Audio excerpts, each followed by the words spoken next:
ما تستغربوش لما نكتئب وما تلومناش لما نغلط.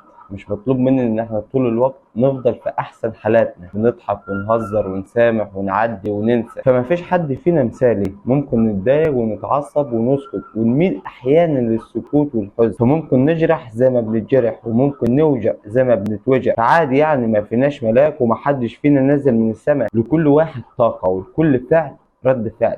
مش لازم طول الوقت ان انتوا تشوفونا الناس الكيوت المبهجة المبتسمة المرحة المتسامحة الطيبة. فاكتر ناس بتحب اللمة ممكن جدا تحتاج في يوم من الايام للهروب من زحمة الناس وترتاح في الوحدة. اكتر ناس بنشوف على وشها الضحكة ممكن جدا بسهولة يعني في يوم من الايام دموعها تنزل. فكلنا معرضين للتعب والارهاق والضعف، بس يا ريت لما حد فينا يضعف ويجع ويعدي في ازمة محدش يزود وجعه بالكلام والعتاب. فيا ريت تسيبوا الناس تعبر عن مشاعرها براحتها، وما تقولوش لحد معلش، سيبوه يصرخ يزعج يعيط، خلوهم يغسلوا قلوبهم وارواحهم اول باول، علشان لما الازمه تعدي ويقفوا على رجلهم من تاني ما يكونوش شايلين من اي حاجه ولا من اي حد حواليهم. فيا ريت ما تتعاملوش معانا على ان احنا تماثيل شمع ما بتحسش، احنا بشر. يا ريت تكون الرساله وصلت.